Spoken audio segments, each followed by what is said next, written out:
30절까지만 하겠습니다. 누가복음 7장 24절부터 30절까지만 다 같이 합독하십니다. 시작. 요한의 보낸 자가 떠난 후에 예수께서 무리에게 요한에 대하여 말씀하시되 너희가 무엇을 보려고 광야에 나갔더냐? 바람에 흔들리는 갈대냐? 그러면 너희가 무엇을 보려고 나갔더냐?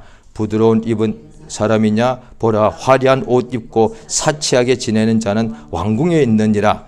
그러면 너희가 무엇을 보려고 나갔더냐? 선지자냐? 옳다. 내가 너희에게 이르노니 선지자보다도 나은 자니라. 기록된 바 보라, 내가 내 사자를 내 앞에 보내노니 그가 내 앞에서 내 길을 예비하리라 한 것이 이 사람에 대한 말씀이라. 내가 너희에게 말하노니 여자가 낳은 자 중에 요한보다 더 큰 이가 없도다. 그러나 하나님의 나라에서는 극히 작은 자라도 저보다 크니라 하시니 모든 백성과 세리들은 이미 요한의 침례를 받은지라. 이 말씀을 듣고 하나님은 어렵다 하되 오직 바리새인과 율법사들은 그 침례를 받지 아니한지라 스스로 하나님의 뜻을 저버리니라. 아멘. 하나님은 그 뜻대로 모든 것을 이루시는 분이십니다. 하나님은 전능자라서 그의 뜻을 반드시 선하신 뜻대로 일하시는 분이고 그 일을 다 성취하시는 분이십니다. 그래서 성경에 하나님께서 자기를 소개할 때 예레미야 선지자를 통해서 일을 지어서 성취하는 하나님이라 되어 있습니다. 하나님은 반드시 일하시는 분이고 하나님께서 만유를 창세 때 모든 것을 만들었다는 것 자체가 하나님께서 일을 시작하신 겁니다. 그래서 성경에 우리가 구약과 신약이 있지 않습니까? 창세기 1장 1절부터 계시록까지 나와 있는데 거기에 보면은 하나님께서 일을 시작하신 것부터 어떻게 그가 하나님 맨 처음에 하나님이 어떻게 일을 시작하셨는지 일의 시작부터 성경에 그가 어떤 일을 하시는지 성경 전체가 다 그것에 대하여 기록이 되어 있습니다. 그래서 성경을 읽으면 하나님께서 이 세상에 우리 인간들에게 그가 어떤 일을 하시는지가 이루어져 있습니다. 이 세상에 오늘 본문에 보시면 요한이 이제 예수님에게 제자를 보내어서 오실 메시아가 당신입니까? 라고 이렇게 여쭤봤을 때 그 다음 예수님께서 그에게 예수님께서 대답하시기를 너희가 가서 보고 들은 것을 요한에게 고해라. 소경이 본다. 자, 분명히 보세요. 오늘 보면 바로 그 앞부분에 7장 22절에 있지 않습니까? 소경이 보고 안전뱅이가 그러며 이게 다 맞는 것이죠. 그런데 정확하게 하면은 이건 이사야서에 이미 기록되어 있는 것이 예수님이 그대로 말씀하신 겁니다. 주 여호와의 신이 내게 임하였으니 나를 보내사 그 다음에 이것이 나온다는 거예요. 소경이 분명히 보았습니다. 어떻게 해요? 예수님이 소경을 보게 한 거라고요. 그렇죠? 예수께서 소경을 보게 했고 예수가 안전뱅이를 일어나 걷게 했고 예수께서 문둥이를 깨끗하게 해 주셨고 예수께서 귀머거리가 덮게 해 주셨고 그 다음에 예수께서 죽은 자를 살려 주셨고 가난한 자에게 예수께서 복음을 전했단 말이에요. 그것을 너희가 보고 들은 것을 그대로 이야기해 주란 거예요. 그게 뭐냐 하니 그리스도가 예수님이 그리스도인지를 침례 요한이 여쭈어봤을 때 그리스도가 하시는 일을 그대로 말해주라. 그러니까 맞다 이 말이죠. 그러니까 내가 메시아다라고 대답하신 것이 아니고 너희가 보고 들은 것. 그러니까 예수님께 대하여 질문했으니까 예수님이 하시는 일을 그대로 이야기해 주란 거예요. 그러니까 성경에 또 다른 데 보면은 바리새인들이 예수님이 에 대해서 방해를 많이 했죠. 그런데 유대인들이 역사를 보고 예수님께 나가고 믿고 하면서 그리스도가 혹시 온다 할지라도 이보다 더 큰 일을 하시겠느냐 이렇게까지 말했단 말이에요. 그러니까 메시아가 오면은 이미 기록되어 있기를 모세와 같은 선지자 한 사람을 보내겠다 그랬거든요. 그러니까 구약 성경에 예수님에 대한 그리스도 메시아에 대한 예언이 여러 가지가 나와 있는데 그가 오면은 어떤 일이 일어나냐 이거죠. 그가 무슨 일을 하시는가? 그리 됐다 말이죠. 그러니까 모세도 히브리서에 보면은 모세도 하나님의 종 사환이다. 일꾼이다 이거죠.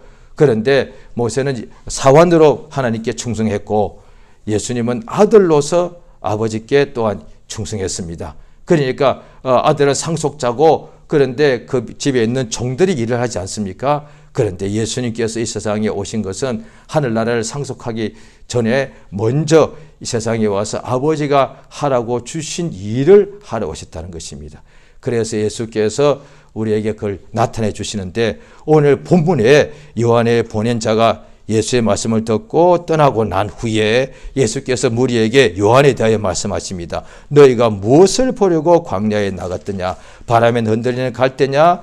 안에 부드러운 옷 입은 사람이냐? 화려한 옷을 입고 사치하게 사는 사람은 왕궁에 있다. 너희가 무엇을 보려고 나갔더냐? 선지자냐? 뭐 그랬겠죠. 옳다. 내가 너에게 이르노니 선지자보다도 나은 자다. 28절에 보면 내가 너에게 말하노니 여자가 낳은 자 중에 요한보다 큰 이가 없다. 분명히 예수님이 친히 알려주셨습니다. 그러면 이게 무슨 뜻인가 하면은 여자가 낳은 자, 침례 요한은 아브라함보다 더 큰 자예요. 침례 요한은 모세보다 더 큰 자예요.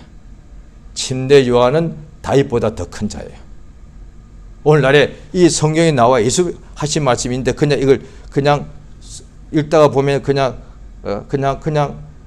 지나갈 수가 있습니다. 그러다 보니 믿는 사람들도 아직도 성경을 읽거나 가르치거나 또 아니면 말씀을 전하거나 할 때 아직도 아브라함을 이야기하는 사람이 많고 그 다음에 엘리야를 말하고 다윗을 이야기하고 모세를 이야기하고 그런다는 거예요. 왜? 커 보이니까. 그 예수님이 근데 만약에 사람을 예로 들자면 그러니까 아브라함, 다윗, 모세, 이사야, 엘리야 뭐 이런 사람 막 예를 들지 않겠습니까? 그런데 들려면 침례 요한은 왜? 침례 요한보다 더 큰 사람이 없다고 그랬으니까. 예수가 친히 하신 말씀이니까. 그러니까 인류 역사를 통틀으면 예수님 말씀입니다.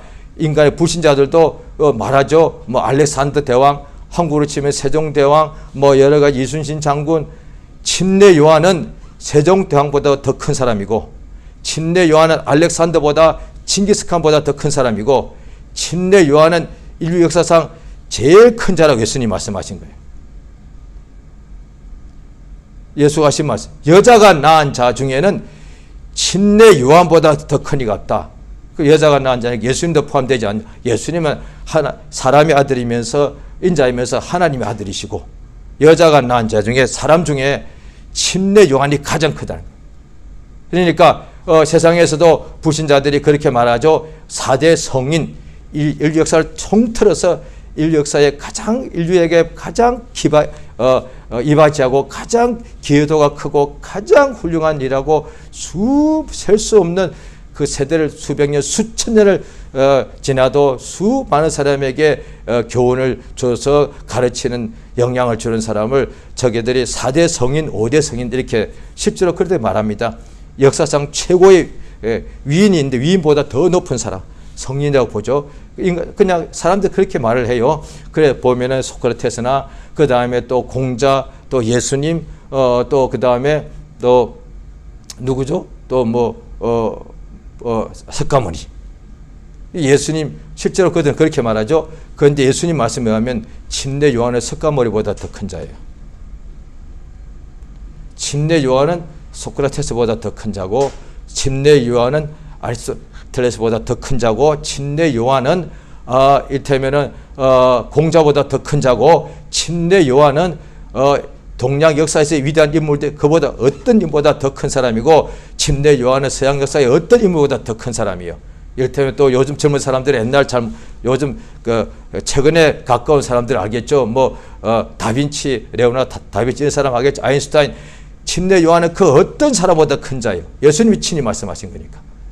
그러면 왜 이렇게 침례 요한이 누구길래, 무엇이길래 오늘 본문에 침례 요한이 왜 그렇게 큰 자냐 말이에요. 혈통이 왕의 혈통에 있는 왕은 아니었다. 왕으로 치면은 다윗이나 혈통으로 치면 다윗이나 솔로몬이 더 훌륭하죠. 왜? 실제로 왕이었으니까.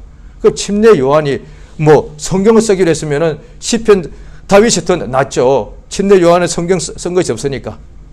도대체 침례 요한이 왜 그렇게 크냐 이 말이에요. 혈통 뭐 세계를 정복해서 그것도 아니에요. 도대체 침례 요한이 혈통을 보니까 아닌 것 같고요. 그럼 뭐래? 그가 무슨 일을 했냐를 하시죠. 굉장히 중요합니다. 이 세상에서 태어난 사람 중에 무슨 일을 한가에 따라서 그러니까 불신자들도 위인 성인이라고 자기들이 한 이유가 뭐냐니 세상에 얼마큼 세상을 위해서 훌륭한 일을 하였는가가 그 기준이에요. 그러니까 오늘날에 사람들이 점점 더 그것이 불신자들 사이에서도 점점 주님 오실 때가 가까워서 마지막 때가 되어서 그런지 몰라도 요즘 사람들이 위인이나 그런 것에 대해 말을 하지 않고 누가 부자냐 이거예요. 누가 화려하게 사냐 이거예요. 예수 말씀하신 거예요. 화려한 옷을 입고 사치하게 그때도 2000년 그때는 더 절대 다수가 극히 가난할 때였으니까 새끼는 당연히 못 먹고 두 끼는 한 끼밖에 못 먹을 때인데 왕들은 왕궁에 엄청나게 좋은 집을 짓고 그 안에서 가장 좋은 옷을 입고 가장 화롭게 살았단 말이에요. 지금 부자들과 비교 안 된다. 월등했단 말이에요. 그때도 그랬다. 그러니까 오늘날에 사람들이 그 온 세상이 다 이렇게 매스컴으로 다 그게 다 이제 다 보고 있으니까 뭐 화면에 뭐 다 볼 수 있으니까 자기가 본 대로 그 마음이 가게 돼 있지 않습니까? 그래 어린 애들도 그걸 보니까 나도 저 사람처럼 저렇게 멋있게 살고 부자가 되고 좋은 집에 최고의 뭐 음식을 먹고 가장 좋은 옷을 입고 그 다음에 가장 뭐 좋은 자동차를 살고 자기는 제일 부자가 되고 싶고 또 제일 공부를 많이 해 제일 머리가 좋은 사람 되고 싶고 이렇단 말이에요. 그때나 지금 똑같은 거예요. 그런데 하나님은 그런 사람 어떤 일을 한가에 따라서 그 사람을 하나님께서는 인정하신다는 거예요. 성경 분명히 나와 있습니다. 예수께서 악인도 선인도 다 부활하는데 악한 일을 한 사람은 심판의 부활로 나올 것이고 선한 일을 한 사람은 생명의 부활. 그래서 중요한 거예요. 지금 아직도 사람들이 자꾸 동양여사인 간에 우리 혈통이 어떻고 내가 성이 어떻고 그 다음에 공부를 얼마나 했고 책을 몇천 권 몇만 권 읽었고 학벌이 얼마나 되고 그 다음에 잘 살았고 내가 얼마나 IQ가 좋고 내가 얼마나 성품이 좋고 그거 아무 의미가 없어요. 지금도 사람들 그런 거 가지고 항상 평가하는 거예요. 그 다음에 키가 크냐 키가 작으냐 그 다음에 동양인 서양인들 더 키도 크고 실제로 잘생겼거든요. 막 크고 보는 거. 그 다음에 더 좋은 집에 살면 저 사람은 크게 봐주고 그러는 거죠. 그런데 우리가 이게 이미 성경에 나와 있고 하나님이 하시는 역사를 성경을 통해서 알았으니까 이게 하나님의 성경의 뜻이 주의 뜻이 다 나와 있단 말이에요. 그것을 말씀을 받아들인다는 것은 그러니까 내 생각을 버리고 하나님의 생각을 받아들인다는 것은 판단력도 하나님이 하시는 것과 같은 것을 된다는 말이에요. 분별하셨다는 거예요. 사람을 평가할 때 다른 사람의 자신의 딱까지 하나 물어볼 때 무슨 일을 하십니까? 다른 거 물어볼 필요 없어요. 하나님은 오직 그만 보세요. 무슨 일을 하십니까? 제가요 돈을 많이 제가요 공부 학벌 제가 박사학위 몇 개 했고요. 아니 그런데 그렇게 박사학위 3개씩 했는데 지금 무슨 일 하고 계세요? 무슨 일 하시냐니까? 그거 가지고 내가 그냥 넓은 집에 살고 그냥 화렵게 살고 있죠? 성경은 나와요. 어떤 부자가 돈을 엄청나게 벌었는데 그것까지 뭐 하나 봤더니 창고를 넓게 짓고 매일같이 술 친구 먹고 마시더란 거예요. 예수님이 어떤 부자가 와서 부자 청년이 와서 선생님 선한 선생님 내가 무슨 일을 하여야 영생을 얻으리까? 선한 일. 그래요. 내 재산을 다 팔아서 가난한 자들에게 나누어 주고 너는 나를 쫓아라. 침례 요한이 여자가 낳은 자 중에 제일 크다는 예수님이 이건 하나님이 말씀하시니까 누가 이제 그 후에 바꿀 수 없는 거예요. 그 말이 뭐냐니 여자가 낳은 자 중에 혈통이 제일 좋거나 머리가 제일 좋은 게 아니고 장수 이 사람 단명했는데요. 기계도 못 살았어요. 여러 가지 보면 결혼도 안 한 것 같아. 자식도 없어. 유산도 없어. 뭐 아무것도 없어. 어떻게 보면 가장 불쌍한 사람이야. 어릴 때부터 그냥 광야에서 살았고 옷 입은 그냥 낙타 그 가죽으로 옷을 입었고 그 다음에 메뚜기 먹었고 그 다음에 바위에 있는 그 속에 있는 그 꿀 석청을 먹었고 뭐 삶이 이래요. 집이 그냥 광야가 자기 집이요. 주소가 어디예요? 광야. 그거 어떻게 배달할 수 있나? 몰라. 한국 사람 같으면 찾아가겠지만은 집이 그냥 광야요. 광야가 얼마나 넓은데 그러면 뭘 드세요? 메뚜기. 참나. 그런데 그러니까 무슨 일 했냐 그야. 선지자가 누구냐니 하나님이 택하신 모든 인류 중에 유대인을 택하셨고 그 중에 또 선지자를 택하시고 그래서 뭘 하십니까? 하나님이 하시는 일을 그 선지자를 통해서 세상에 알려주고 미리 예비케 하여서 그 뜻이 이루어지더란 거예요.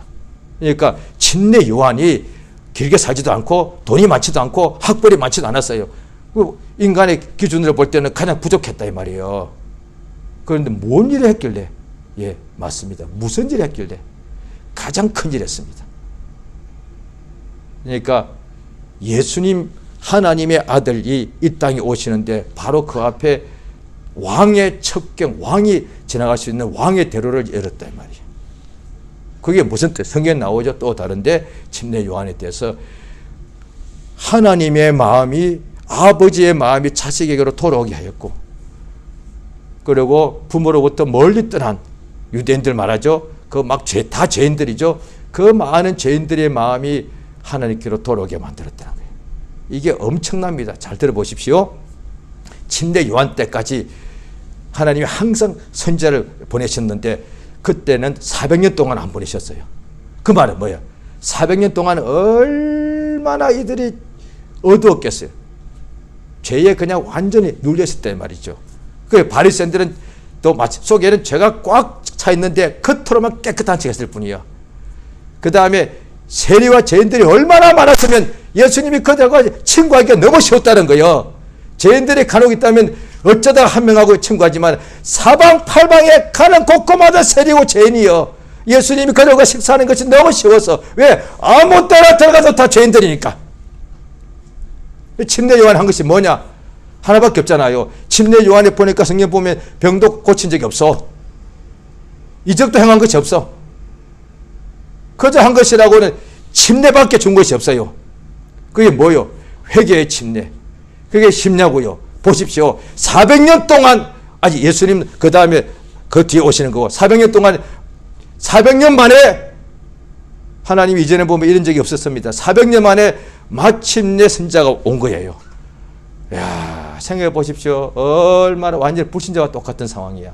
유대인들이. 거기다가 하나님께로 돌아오게 해야 되는 거예요. 그게 쉬울 것 같습니까? 오늘날에 예를 들게요. 이를테면은 어느 지역에 한때는 열심히 하고 예수 믿고 잘 믿고 엄청나게 부흥됐다가 완전히 교회가 소멸되고 교회가 믿는 사람들이 다 타락하고 없어져 버렸어. 그런 지 400년이 지났어. 또 가서 복음을 다시 전하는 거예요. 아니요. 어떤 사람 믿고 난 뒤에 한 40년 지나니까 여러 가지 마음이 다 식어버렸어. 식을 대로 식어버렸어. 그런데 그 사람을 다시 하나님께로 돌아오게 만들어야 되네. 그 마음이. 얼마나 그 마음이 강팍하냐 이거예요. 돌같이 굳어졌냐 말이에요. 그런데 침례 요한 혼자가 딱 나와서 회개하라! 그런데 바리새 율법사 이런 사람들 빼놓고는 다 사방에서 나와서 자기 죄를 자복하더란 거예요. 침례 요한이 이적을 베푼 것도 아닌데 엄청 이적을 행했다면 나왔겠죠. 그런데 그냥 요단강에 딱 서가지고 회개해! 그런데 다 와서 회개하더란 말이에요. 이게 엄청난 일 아니에요? 보십시오. 지금 오늘날에 죄인들이 많은데 이를테면 우리가 딱 가서 이를테면 남산에 올라간다 해가지고 회개해! 그런데 다 회개하더란 거예요. 이거 엄청난 거잖아요. 아마 돌 던질 거예요. 그랬죠. 바리새인들 이 사람들은 싫어했죠. 그런데 율법사 서기관 바리새인들 이들을 빼놓고는 거의 다가 다 사방팔방에서 요단강 사방에서 침례 받으러, 그냥 침례 요한이 간 것이 아니고 그들이 요단강으로 다 나왔대. 얼마나 그 광야하고 또 먼 길인데. 그래서 또 와서 뭐냐, 병 고치 받는 게 아니요, 다 물속에 그냥 잠기는 거예요. 자기가 죄인이라고 다 인정하는 거예요. 회개의 침례니까 내가 죄인입니다 하고 그 속에 다 들어가는 거예요. 이게 엄청난 거예요. 그러니까 신구약을 통틀어도 이렇게 회개한 적이 없었단 말이에요. 그런데 엄청난 회개한 적이 한 번 있긴 있죠. 바벨론에 40년 이상 잡혀갔다가 돌아왔을 때에 유대가 막 엉망으로 다 무너져 있고 그 위에 막 먼지가 쌓여 있을 때 말이죠. 그런데 어떻게 하다가 성전 창고를 이렇게 열어가지고 그 속에 두루마리 성경책을 찾아보니까 하나님 말씀이 기록되어 있고 이걸 보니까 그래서 백성들이 하루 종일 서서 듣고 회개했단 말이죠. 그들이야 망하고 난 후에 돌아왔으니까. 그런데 침례 요한 때는 아직 뭐 로마한테 지배를 받지만은 로마가 자치권을 많이 줬기 때문에 아직 먹고 살만하단 말이에요. 그런데 돌아오라 회개하라 하니까 다 그 말 듣고 많은 사람들이 마음이 하나님께로 돌아오더란 거예요. 그리고 난 후에 예수님이 딱 나오시니까 이미 왕의 대로가 쫙 열려 있으니까 수많은 사람들이 소경이 예수 보고 그냥 믿어서 그냥 눈을 뜨더라 이 말이에요. 침례 요한이 그 앞에 일을 해놓아서 그렇다 이 말이에요. 이 얼마나 큰 일이요. 예수가 이 땅에 오셔서 모든 죄인들을 예수 믿어 구원받게 하는 것이 아버지의 뜻이 땅에 이루어지는데 예수님이 오셨는데 아무도 안 믿어. 그럼 뜻이 이루어지지 않지 않습니까? 침례 요한이 길을 딱 열어놓은 거야. 그러니까 예수님께서 역사하시니까 물론 반대하는 사람 있었지만은 그냥 침례 요한은 한 명에게도 소경을 눈뜨게 한 적 없지만은 예수님이 침례 요한이 이미 왕의 길을 딱 열어놓고 나니 예수님이 가시니까 소경이 그냥 눈을 떠더란 거야. 예수 믿었어. 회개했으니까 하나님께로 돌아왔으니까 당연히 예수를 믿지. 왜? 하나님을 믿었으니 나를 믿어라. 그러니까 바리새인들은 말로만 믿는 것이 사실 하나님 믿지 않는 거예요. 그러니까 하나님 믿었다면 하나님의 보내신 자 예수를 믿었을 거라고 예수가 말씀하시는 거예요. 그러니까 실제로 하나님의 보내신 자를 많은 사람들이 믿었다 이 말이에요. 그런데 율법사들은 안 믿었다 이 말이에요. 그들은 사실은 하나님도 안 믿는 거예요. 예수께서 말씀하시기를 너희가 아브라함 너희 아버지라고 너희 아버지는 마귀다. 너희가 겉으로 볼 때는 율법사 서기관 바리새인들이요 사두개인들이요 겉으로 볼 때 너희가 하나님의 일꾼 같지만 사실은 너희들은 다 마귀 자식이야. 독사의 자식들이야. 그러나 침례 요한한테 가서 회개해서 회개란 것은 침례 받고 물속에만 잠긴 것이 아니고 성경 보니까 분명히 그렇게 물속에 잠기는 침례를 받았는데 그 의미가 뭐냐니 하나님께로 마음이 돌아갔다는 거예요. 오늘날에도 한 나라에 들어갈 때 수많은 막 방이 있지만은 마침내 복음이 들어가고 난 후에 그 다음에 또 간신히 교회가 한 곳에 이제 선교사가 들어가서 자리를 잡는다 말이에요. 부흥이라는 단어하고는 너무도 멀어. 그런데 어느 날 그 선교사가 한 사람 두 사람 또 계속 평생에 그렇게 애쓰지만 열매가 너무 적어. 왜? 너무 완악하니까. 그런데 계속 20년, 30년, 40년 기도하고 난 후에 한국이 딱 그랬습니다. 130년 전에 선교사가 한국에 복음을 전하고 난 후에 한 30년, 25년 지나고 난 뒤에 마침내 큰 부흥이 일어나는데 어떻게 하느냐. 막 사람들이 회개하고 막 교회로 막 들어오더란 거예요. 폭발적인 그걸 한 나라 역사를 통틀어도 100년에 한 번, 200년에 한 번 나와요. 그게. 침례 요한이 그걸 했다니까요. 400년 만에. 얼마나 하나님이 그 일을 그걸 통해서 일을 하신 거죠. 그러니까 침례 요한보다 더 큰 자가 없다. 그러나 천국에서 난 사람은 이때는 이제 신분을 말하는 거예요. 침례 요한이 여자가 난 게 제일 크다는 것은 그 한 일을 말하는 것이고, 그런데 천국에서 난 사람 이거 신분을 말하는, 하나님의 자녀는 그보다 더 크다 이 말이죠. 자, 성경을 보십니다. 요한복음 10장을 보십니다.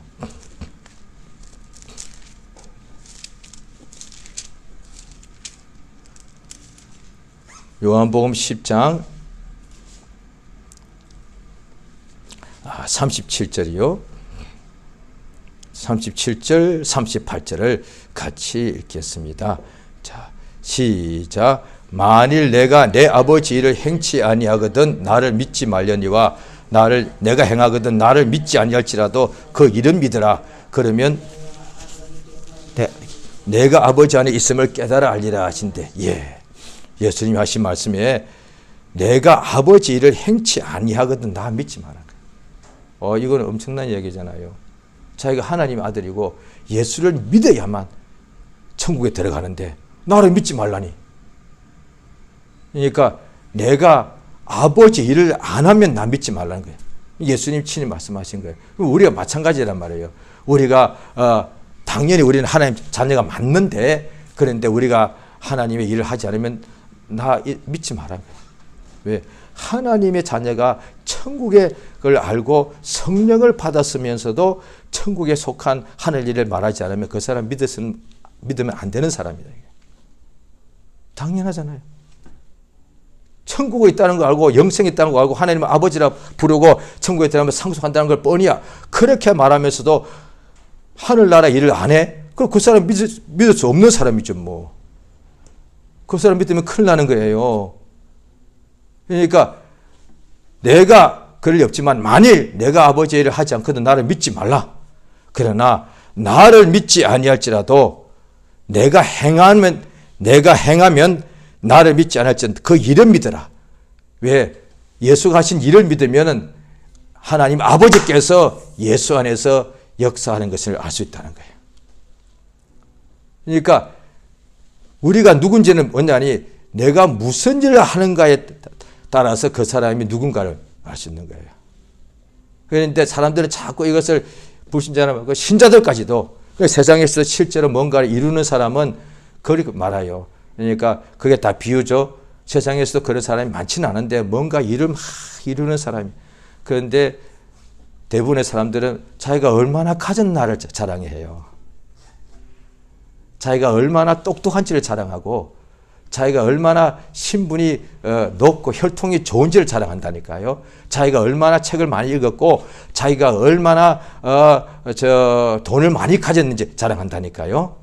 자기가 무슨 일을 하는지를 말하지 않아. 그런데 일하는 사람들은 그런 거 자랑 안 해요. 왜? 자기 일만 열심히. 왜? 일하는 것이 그게 가장 왜? 일을 해야 뭔가 이룰 거 아니에요. 악한 일 말고 선한 일. 해야 뭔가 사람들에게 도움을 주고 그 다음에 길 없는 곳에 길을 내주고 배고픈 사람에게 먹게 해주고 일을 해야 될 거 아니에요. 그러니까 달란트가 뭐 예수께서도 비유하실 때에 달란트를 주셨는데 어떤 사람은 그걸 다 땅에다 파묻어 뒀다는 거예요. 그런데 2달란트 받았던 사람하고 5달란트를 받은 사람은 즉시 가서 일을 해가지고 장사를 해서 또 5개, 2개를 남겼더란 거예요. 일해란 거죠. 그 뜻이에요. 이 세상에 있을 동안에 하나님께서 뭐든지 하게 해주시고 지혜와 능력과 기회와 건강과 다 주시고 다 열매 맺게 해주시고 그 다음에 만난 거 먹게 해주시고 건강 주시고 다 주신다고요. 그런데 인생이 끝나고 난 후에 심판하신다는 거예요. 무슨 일을 했느냐. 양과 염소를 구분할 때도 양들이 자기가 어떻게 양인지 몰라서 너희는 내가 병들었을 때 돌아보았고 옥에 갇혔을 때 돌아봤고 줄였을 때 돌아봤고 이렇게 되어 있더란 거예요. 그러니까 일을 하지 않다. 하나님께서 나사렛 예수에게 성령과 능력 기름부터 부으시니까 사도행전 10장에 나오죠. 착한 일을 행하시더란 거예요. 예수께서 또 요한복음 17장에 보면은 아버지께 이제 죽기 직전에 십자가에 달리시기 직전에 마지막 기도하시죠. 아버지께서 내게 하라고 주신 일을 이루어 세상에서 아버지를 영화롭게 하였습니다. 또 예수께서 말씀하시기를 세상에 다 일하게 됐는데 내일 일은 염려하지 말라. 믿는 사람 보고 하신 말씀이에요. 내일 어떻게 살지? 내일 일을 염려하지 말라. 한날 괴로우면 그날에 족하다. 썩는 양식을 위하여 일하지 말고 썩지 않는 양식을 위해서 일하라. 이렇게 말씀하신 거예요. 그러니까 오늘날에 우리는 무엇이간데 하나님의 자녀가 되게 하시고 이거는 그냥 선물이죠. 우리가 한 게 아니에요. 예수가 일하신 거, 예수가 일하신 것으로 우리가 믿으니까 그냥 하늘나라에 들어가게 되고 하나님 자녀가 됐죠. 이제 이 세상에 있을 동안에 예수께서 우리에게 성령을 부으신 까닭은 일하라고 치다 이 말이죠. 나를 믿는 자는 나의 하는 일을 저도 할 것이고, 침례 요한이 큰 것은 이유가 생기면 딱 한 가지예요. 인류 역사를 통틀어서 가장 훌륭한 일을 했다 이 말이야. 하나님 보시기에. 예수가 이 땅에 아버지의 명령대로 일하러 오셨는데, 예수가 일하러 오시기 위하여 예수 오시기 전에 항상 예언했다 이 말이죠. 그런데 예수가 마침내 오시기 직전에 침례 요한이 선자가 나타나서 예수가 하실 일을 땅에서 이루도록 그 앞에 길을, 넓은 길을 쫙, 산들을 다, 높은 산들은 다 낮춰버렸고 골짜기들은 다 메둬가지고 길이, 왕이 가는, 예수가 가시는 길이 쫙 열리게 했다 이 말이죠.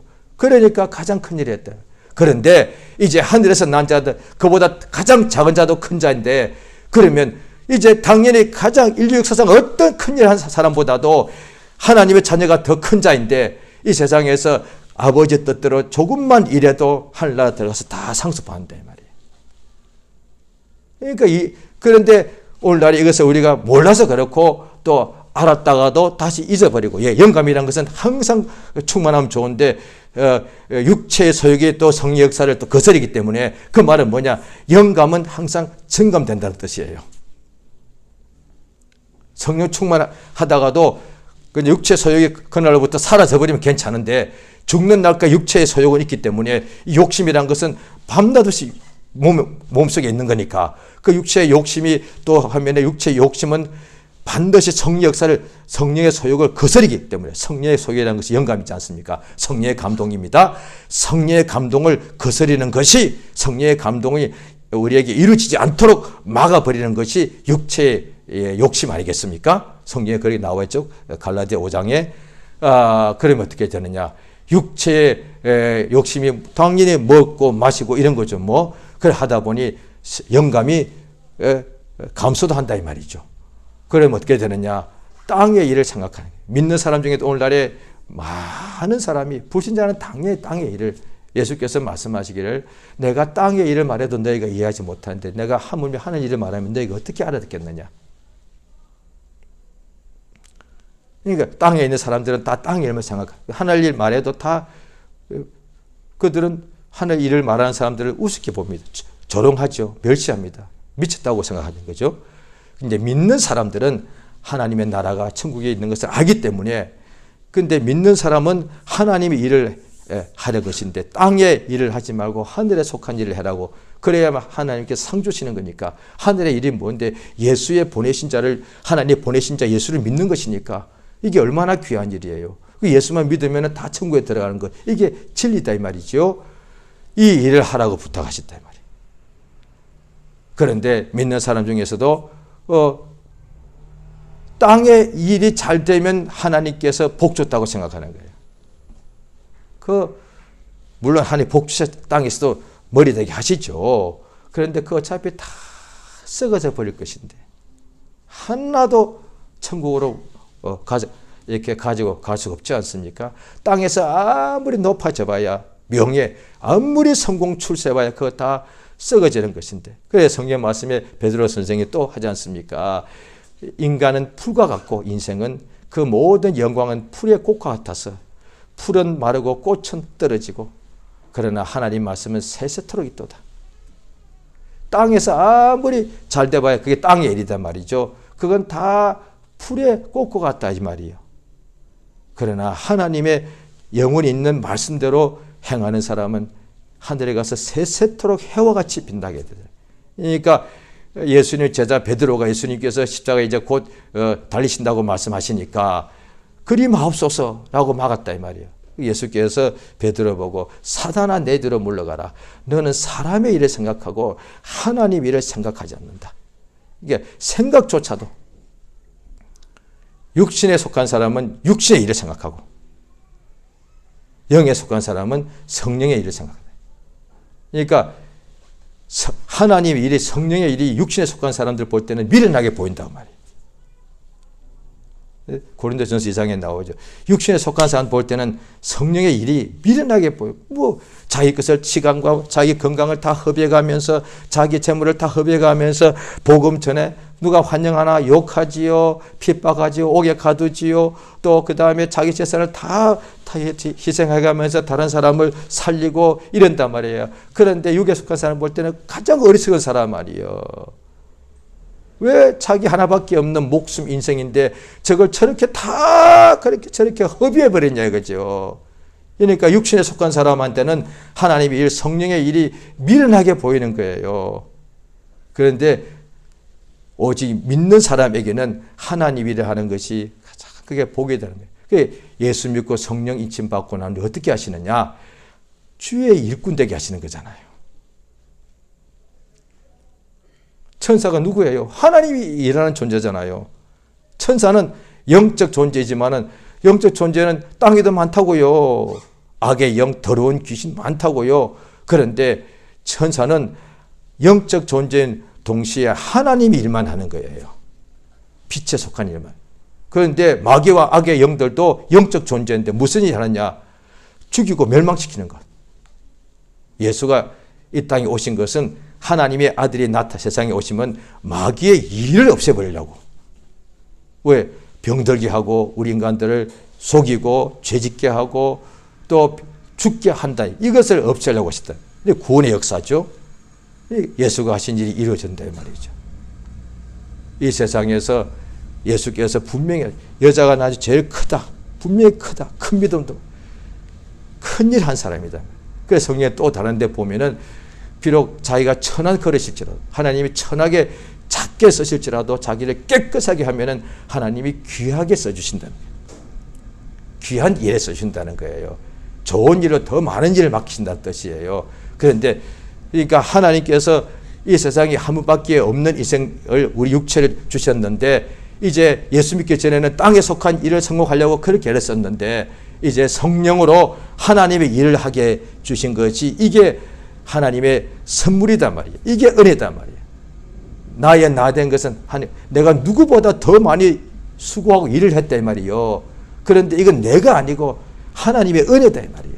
그러니까 예수 믿고 그저 죄에서 용서받고 천국 가는 것도 은혜고 이 은혜 받고 난 후에 그냥 천국은 다 그냥 들어가는데 땅에서 얼마든지 먹고 마시고 할 수 있는데도 은혜지 받았으니까 그런데도 또 남은 세월 동안에 오직 하나님 일을 하게 해주더라는 거예요. 이것도 은혜예요. 그래서 은혜가 넘친다는 거예요. 은혜를 더 많이 받은 거예요. 다 믿은 사람 은혜 다 받은 거죠. 구원받은 것이니까. 그런데도 또 다 주의 일을 하지는 않더라 이 말이에요. 다 은혜 받았는데 또 거기서 또 주의 일을 하고자 하는 마음이 항상 있다는 거예요. 이 사람은 은혜가 더 넘친다 이 말이에요. 그걸 성경에서 말하는 것이죠. 할렐루야. 이 시간 기도하십니다.